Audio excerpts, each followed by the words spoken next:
오늘 우리가 함께 볼 하나님의 말씀은 마가복음 4장 39절부터 41절까지 말씀입니다. 신약성경 59페이지에 있습니다. 마가복음 4장 39절부터 41절까지 말씀입니다. 신약성경 59페이지 마가복음 4장 39절부터 41절까지 말씀입니다. 같이 읽죠. 마가복음 4장 39절 그리고 40절, 41절 세 절만 같이 읽습니다. 시작. 예수께서 태어 바람을 꾸짖으시며 바다더러 이르시되 잠잠하라 고요하라 하시니 바람이 그치고 아주 잔잔하여 지더라. 이에 제자들에게 이르시되 어찌하여 이렇게 무서워하느냐? 너희가 어찌 믿음이 없느냐 하시니 그들이 심히 두려워하여 서로 말하되 그가 누구이기에 바람과 바다도 순종하는가 하였더라. 아멘. 오늘 함께 보고 있는 하나님의 말씀 마가복음 4장 전체의 말씀에는 예수님에게서 배우고 있는 수업받고 있는 예수님의 제자들 그리고 몰려든 사람들의 이야기가 등장합니다. 마가복음 4장 전체를 이렇게 가름하면서 하나님의 나라에 대한 이야기를 나누려고 하는데 수업이라고 제가 말씀을 드렸어요. 이걸 왜 수업이라고 말씀할 수 있는가, 말할 수 있는가는 4장 1절을 그렇게 시작하기 때문입니다. 마가복음 4장 1절 같이 읽죠. 시작. 예수께서 다시 바닷가에서 가르치시니 큰 무리가 모여들거늘 예수께서 바다에 떠 있는 배에 올라 앉으시고 온 무리는 바닷가 육지에 있더라. 예수님께서 시간만 나면 사람들만 모여들면 그 질문에 대답하시기도 하시고 또 예수님께서 가르치셔야 될 것들, 예수님께서 말하고 싶으신 것들을 가르치는 일들을 계속해서 반복하시는 중에 이번에는 그 수업하는 장소가 갈릴리 바닷가였던 겁니다. 이 갈릴리 호수 바닷가 이곳은 해수면보다 한 200m 이상 낮아요. 그러니까 멀리서 이렇게 보면 깊은 우물처럼 이렇게 생긴 거예요. 큰 분지 아래에 호수가 있고 그 호수 주변입니다. 그러니까 예수님께서 지금 배에 타고 물 위에 이렇게 떠 있다 그러시는데 물 위에 떠서 배에 타서 이렇게 바라보면 앞에는 전부 다 언덕인 거예요. 그러니까 사람들이 많이 몰려들었는데 많이 몰려든 사람들이 앞에 이렇게 언덕에 쭉 앉았으니까 마치 강의실처럼 대학교의 큰 대강의실처럼 교수님들이 이렇게 밑에 쪽에 칠판을 등지고 이렇게 서 계시면 앞에 학생들이 이렇게 부채꼴로 이렇게 앉는 그런 강의실이 있잖아요. 마치 그런 강의실처럼 그런 환경이 되어진 겁니다. 배에 이렇게 올라앉으신 예수님께서 앞에 쭉 얼굴이 다 보였을 것 같아요.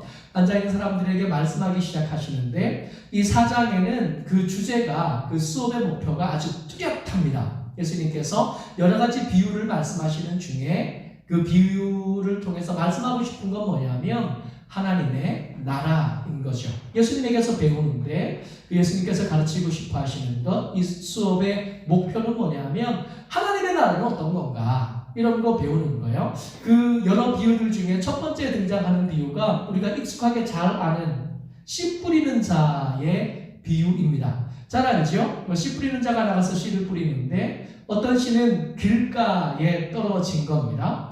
또 어떤 씨들은 돌밭에 떨어졌고 또 다른 씨들은 가시밭에 떨어졌는데 그렇게만 돌밭, 길가밭, 가시밭에만 떨어진 게 아니라 좋은 밭에 떨어진 것도 있었다는 거예요.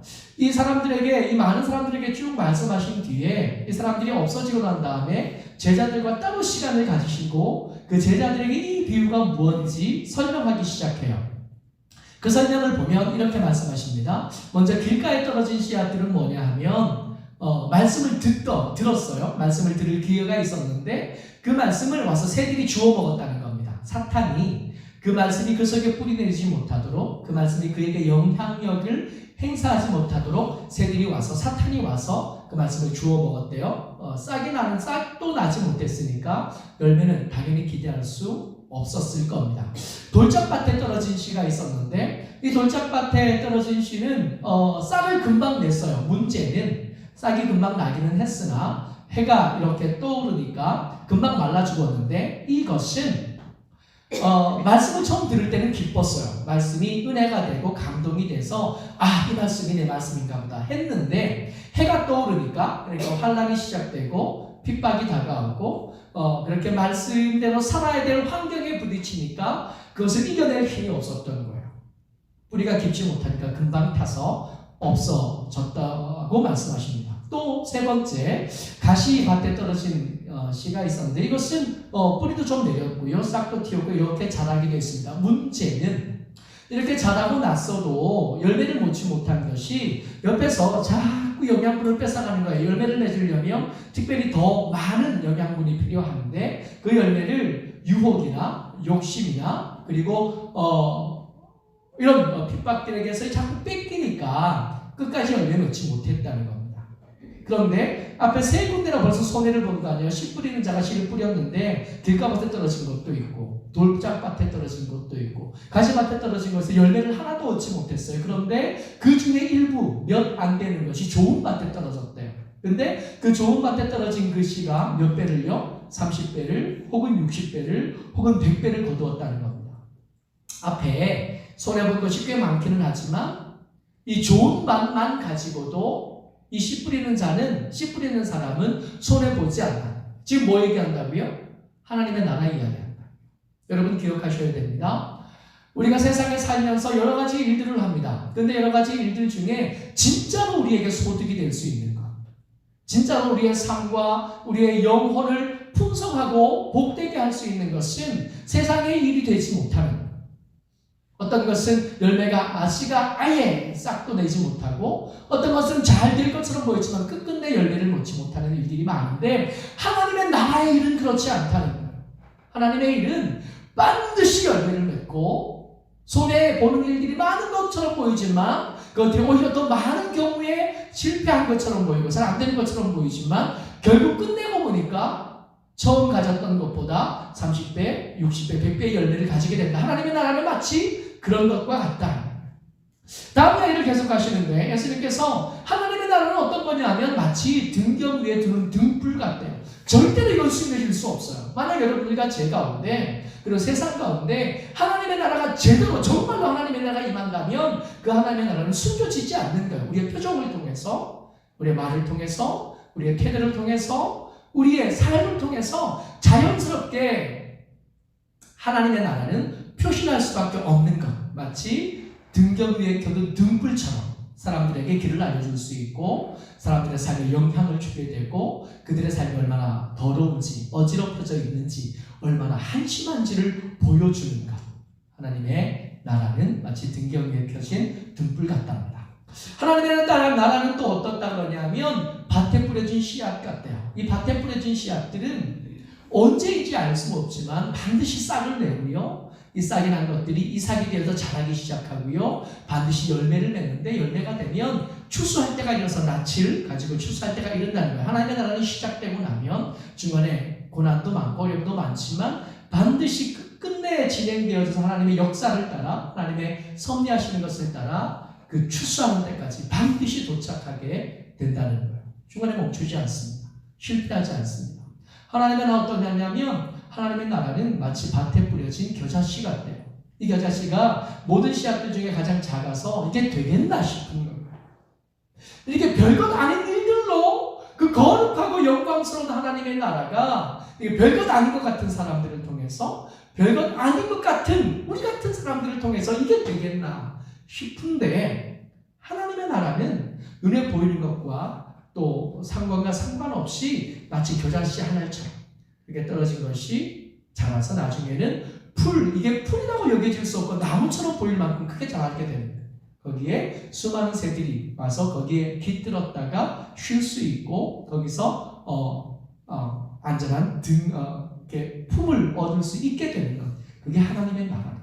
우리가 이 하나님의 나라를 위해서 일하고 하나님의 나라를 위해서 살아가는 삶은 결코 한심한 모습으로 끝나지 않습니다.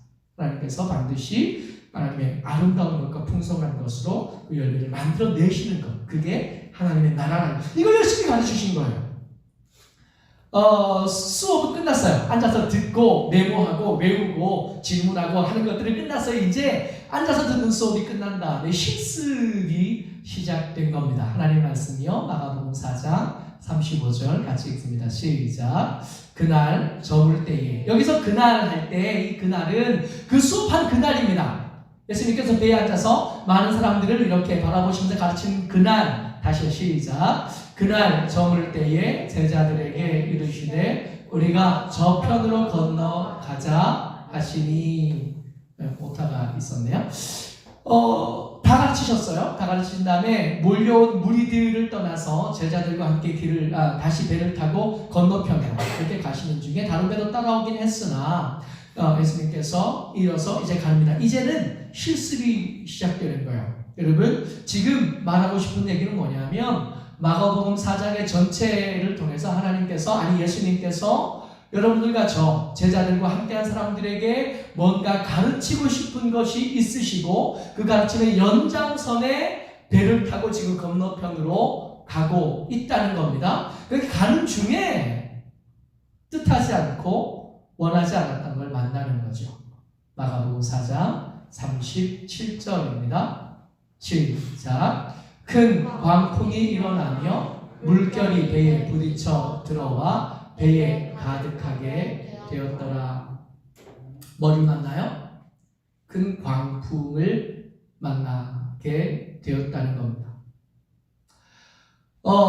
수업이 계속되고 있다 말씀을 드렸고 그 수업 중에 실습이 시작된 거예요. 앉아서 수업하는 건 끝났어요. 예수님께서 제자들과 함께 길을 가는 겁니다. 주의하셔야 될 것은 예수님과 함께 가셨고 이 건너편으로 가자라고 말씀하실 때 제자들이 가고 싶어서 가는 게 아니라 누가 가자고 하셨어요? 예수님이 가자고 말씀하신 거예요.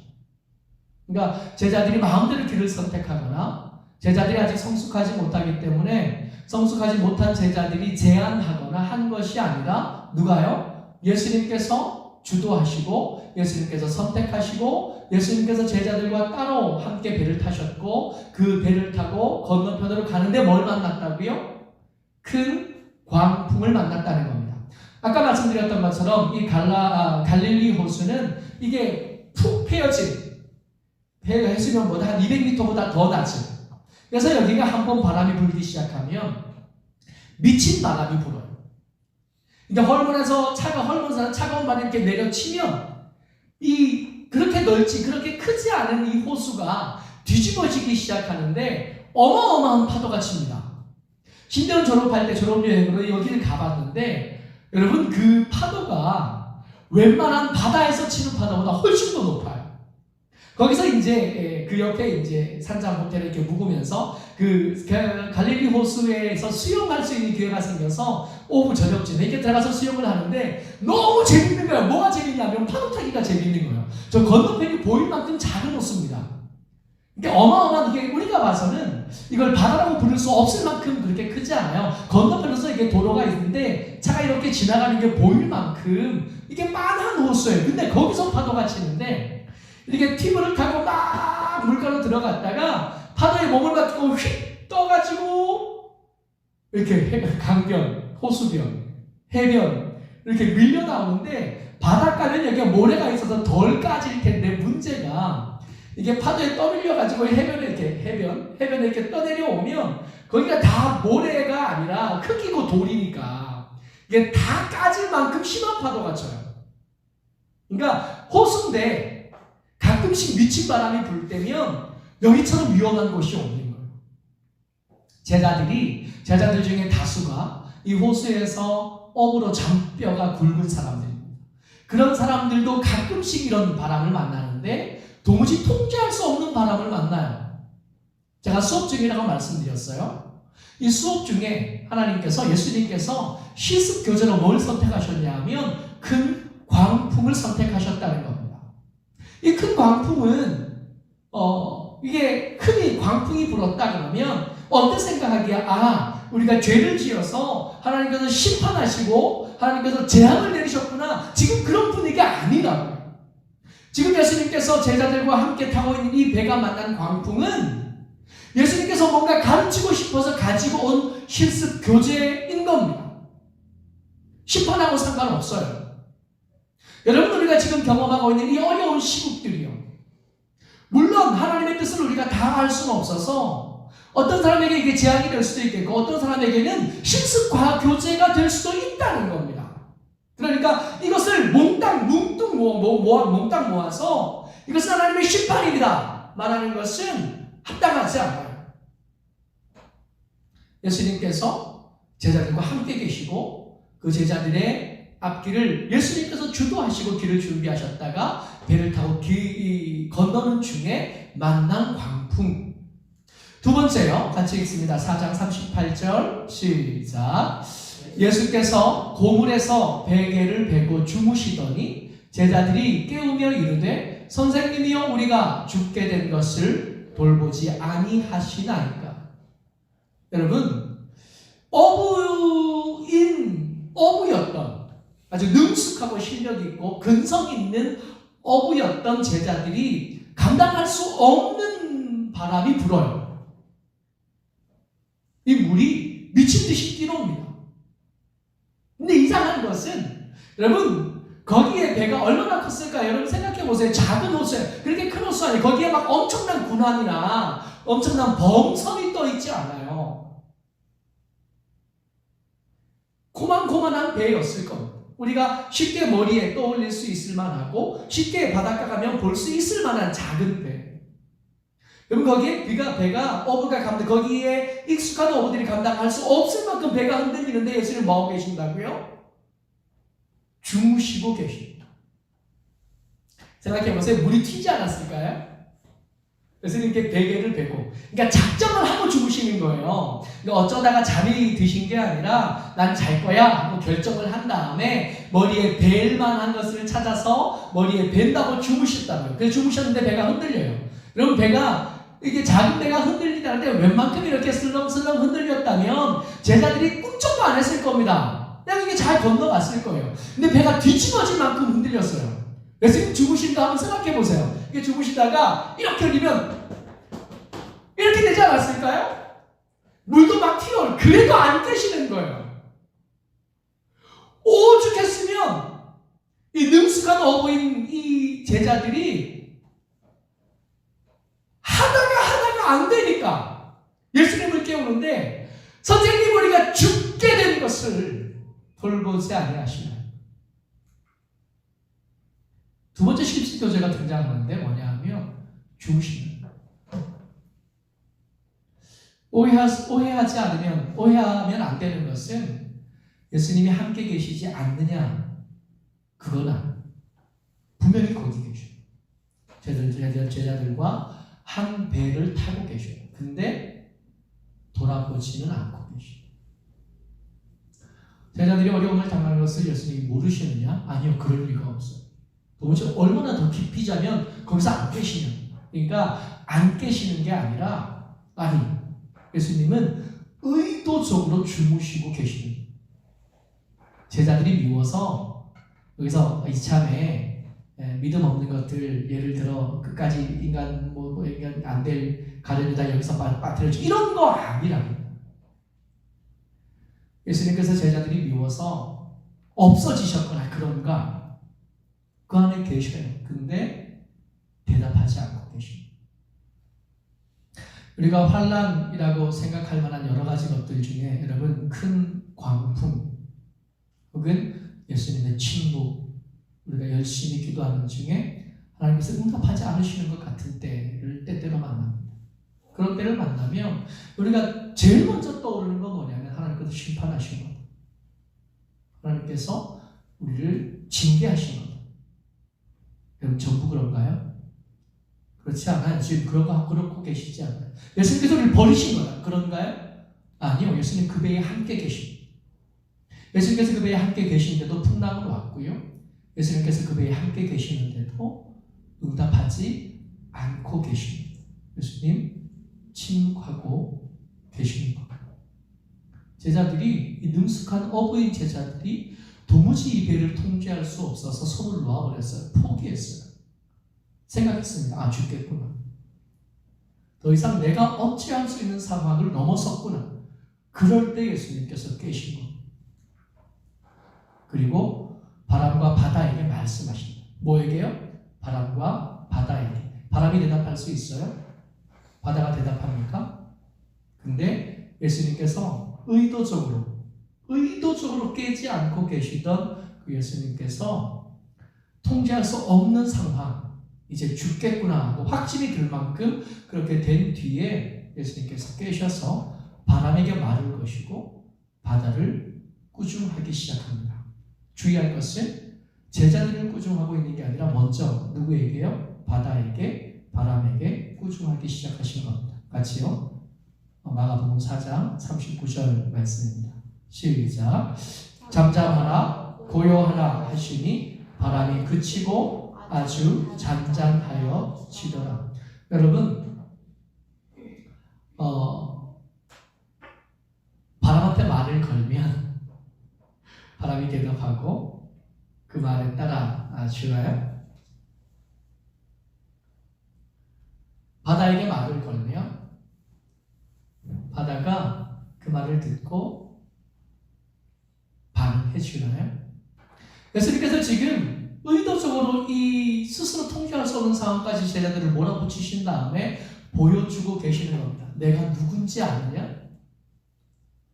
너희들이 이제까지 나와 함께 다니면서 서기관들의 가르침과 같다는 그 권위 있는 가르침으로 가르치는 교사인 줄 아는 내가 진짜 내가 누군지 아느냐? 말씀하고 계십니다.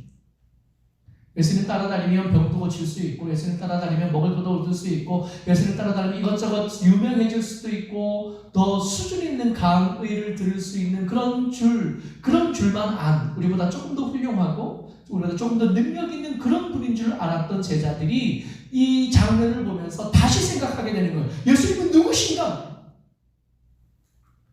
그리고 제자들에게 그 깨신 그 바람과 바다를 꾸짖으신 예수님께서 제자들에게 계속해서 말씀하십니다. 마가복음 4장 40절이요. 같이 시작. 어찌하여 이렇게 무서워하느냐? 너희가 어찌 믿음이 없느냐? 아멘.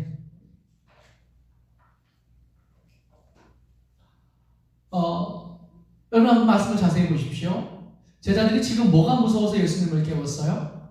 바다도 무섭고 바람도 무섭고. 그래서 예수님을 깨웠는데 깨어나신 예수님께서 바람과 바다를 잠잠하게 하신 다음에 뭐라고 말씀하시냐면 어찌하여 이렇게 무서워하느냐? 너희가 어찌 믿음이 없느냐? 여러분 여기 믿음 뭘 모르는 거예요? 뭐가 없는 거예요? 예수님이 누군지 아직 몰라요. 예수님이 어떤 분이신지, 예수님께서 어떤 권능을 가지셨는지, 예수님께서 어떤 능력을 가지시는지 그래서 전혀 지식이 없었던, 알 만큼 알았어요. 그동안 수많은 무리들이 몰려들었지만 그 수많은 무리들 중에 제일 예수님을 잘 아는 사람들만 이 배에 탔습니다. 그럼에도 불구하고 이 사람들이 예수님을 잘 몰라요. 그래서 예수님에 대해 잘 모르는 이들을 이 배에 태워서 바다에 나오신 거 아닐까요? 거기서 큰 광풍을 만나게 하시고 거기서 예수님의 침묵을 만나게 하신 다음에 그런 다음에 스스로 자기 인생을 통제할 수 없는 지경까지 내모신 다음에 보여주시는 거죠. 예수님이 가지셨던 그 권능, 창조주로서의 권능을 보여주신 큰 바람을 통해서 그 바람을 꾸짖으시면 그 바람에 침묵하는 것을 보여주시면서 당신이 누구신지 이 장면을 보고 이 말씀을 들은 다음에 제자들이 조금 더 진지한 질문으로 한 걸음 더 나아갑니다. 마가복음 4장 41절 시작. 그들이 심히 두려워하여 서로 말하되 그가 누구이기에 바람과 바다도 순종하는가 하였더라. 여러분 이전에 제자들은 뭐가 두려웠냐 하면 바람이 두려웠고 바다가 두려웠어요. 지금은 뭐가 두려워요? 바람도 바다도 그 말을 듣고 잠잠해지게 하는 이 사람 누구냐? 지금은 누가 두려워요? 예수님이 두려워지. 여러분 진짜 믿음이 한 걸음 더 다가간 겁니다. 믿음이 없을 때 그저 예수님의 말씀을 그냥 들을 때 마치 길가마 새 마음으로 그 말씀을 들을 때는 뭐가 두려워요? 사탄이 두려워요. 돈이 두렵고 햇볕이 두렵고. 근데 예수님을 알고 나면 진짜 두려운 건 그런 것들이 아니라는 걸 알게 됩니다. 뭐가 두려워요? 그 바람도 바다도 순종할 수밖에 없는 그 명령하시는 주님이 누군가? 이 실습의 목표가 뭐냐면 예수님께서 이 제자들을 데리고 바다에 나온 이유가 뭐냐 하면 제자들에게 질문을 심어주고 싶으셨던 거예요. 그가 누군가에 대해서 조금 더 진지하게 고민하게 되기를 바라셨던 거예요. 이 실습의 목표는 뭐냐면 한 사람 한 사람이 마음속에 질문을 가지게 되는 겁니다. 예수는 누구신가? 여러분 예수님 누구십니까? 우리가 답을 알아요. 주는 그리스도십니다. 그럴듯하게 대답했던 베드로의 답을 우리가 압니다. 근데 그건 베드로 답이고 우리 답이에요. 나에게 예수님 누구십니까? 여전히 바다를 두려워하고 있고 여전히 바람을 두려워하고 있고 여전히 세상을 두려워하고 있고 우리의 몸을 죽일 수 있는 이런저런 권력들과 힘을 두려워하는 여러분들과 제게 질문이 생겼으면 좋겠습니다. 나에게 예수님은 누구십니까? 우리가 정말 두려워해야 될 분은 누구십니까?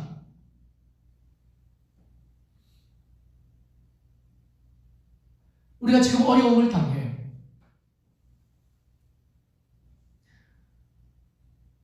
요즘처럼 이걸 더 진지하게 묵상할 수 있는 때가 사실은 잘 없는 것 같습니다. 우리가 진짜 두려워해야 될 분 예수님을 새롭게 발견할 수 있는 기회이지 않을까요?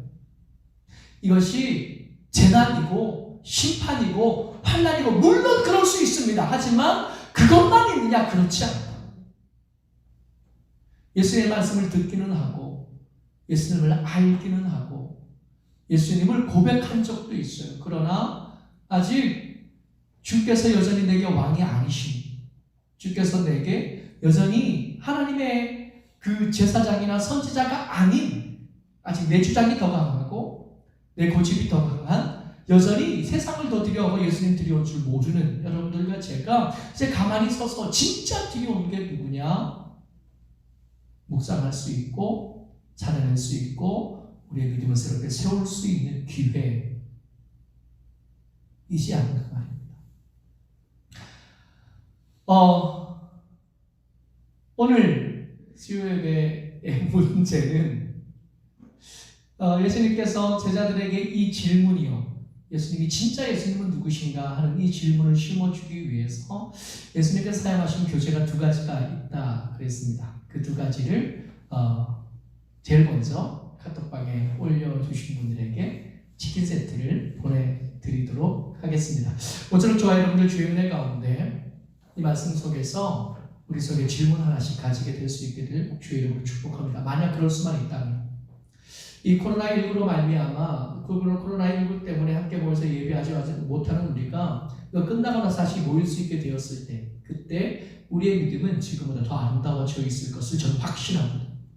하나님께서 주신 은혜 흐트러져 있고 예수님께 집중하지 못하고 믿음 아닌 건데 믿음인 줄 알고 붙잡고 사는 우리를 믿음 있는 하나님의 사람으로 세우시기 위해서 하나님께서 교재로 이 코로나19를 우리에게 주셨어요. 그러면 배워야 해요. 애써서 배워서 하나님 앞에 우리의 아름다운 믿음 베드로처럼 그럴듯하게 주는 내 그리스도십니다 라고 말할 수 있게 되어지는 그렇게 고백할 수 있게 되어지는 저와 여러분 되시기를 주의 이름으로 축복합니다. 아멘.